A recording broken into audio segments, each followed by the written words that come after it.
Picture this, a room full of European men in suits carving up a map, not just any map, but the map of Africa. This wasn't a game of risk.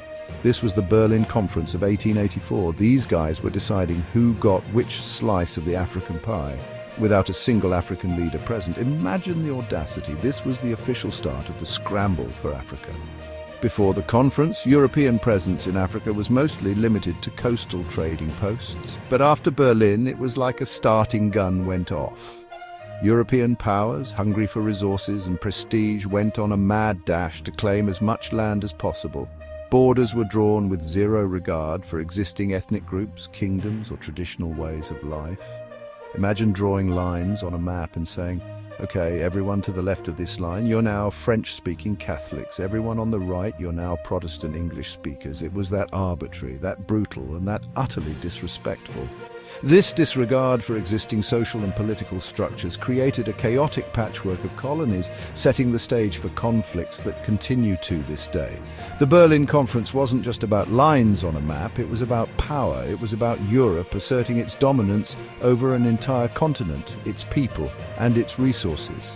It was the formalization of a system designed to benefit the colonizer at the expense of the colonized. And the ramifications of this conference, this so-called scramble for Africa, are still felt today.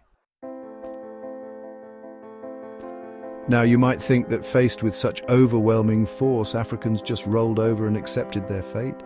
But that couldn't be further from the truth. Across the continent, people rose up against the invaders. From the Algerians battling the French to the Ashanti resisting the British in present-day Ghana, the fight for freedom was fierce and multifaceted. We're talking armed uprisings like the Maji Maji Rebellion in German East Africa, where brave souls armed with spears and a belief in spiritual protection took on the might of the German military machine. We're talking strategic brilliance like that of Queen Nzinga of Ndongo and Matamba, modern-day Angola, who played the Portuguese and Dutch off against each other for decades, securing her people's independence. And it wasn't just about guns and battlefields. Africans resisted in countless other ways, through acts of sabotage, by refusing to work on colonial plantations, by preserving their cultural traditions in the face of forced assimilation. Every seed of doubt sown, every act of defiance, no matter how small, chipped away at the facade of colonial invincibility. These stories of resistance, often absent from the history books, are a testament to the indomitable spirit of the African people. They are a reminder that even in the face of overwhelming odds, the fight for freedom, for dignity, and for self-determination never truly dies. When we talk about colonial exploitation, it's easy to get caught up in the statistics, the millions of tons of rubber extracted, the countless diamonds mined, the vast fortunes amassed by colonial powers. But these numbers, staggering as they are, fail to capture the true human cost of this plunder. Take the Congo Free State, for example. This wasn't a colony in the traditional sense. It was King Leopold II of Belgium's personal fiefdom. Under his brutal rule, millions of Congolese were forced to harvest rubber, their bodies mutilated and lives extinguished to satisfy the insatiable demand for this white gold. But the Congo was just one example. Across the continent, Africans were forced into labor on plantations, in mines, and on infrastructure projects, their lives treated as disposable commodities in the relentless pursuit of profit. Families were torn apart, traditional economies shattered, and entire ecosystems ravaged to fuel the engines of European industry. The legacy of this exploitation is still visible today.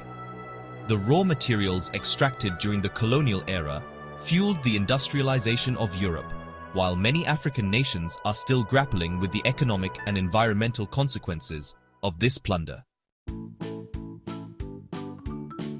The Berlin Conference didn't just draw lines on a map, it drew lines between people by arbitrarily lumping together different ethnic groups and pitting them against each other. Colonial powers sowed the seeds of division and conflict. Nowhere is this more evident than in South Africa, where the racist system of apartheid took root and flourished. Apartheid, Africans for separateness, was the systematic legal and social segregation of people based on their race. It was a system designed to ensure the dominance of the white minority over the black African majority. Black South Africans were denied basic rights, subjected to violence and discrimination, and confined to segregated communities.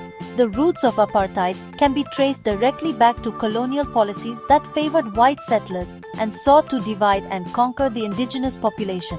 The Land Act of 1913, for example, dispossessed black South Africans of their ancestral lands, forcing them into overcrowded and impoverished reserves.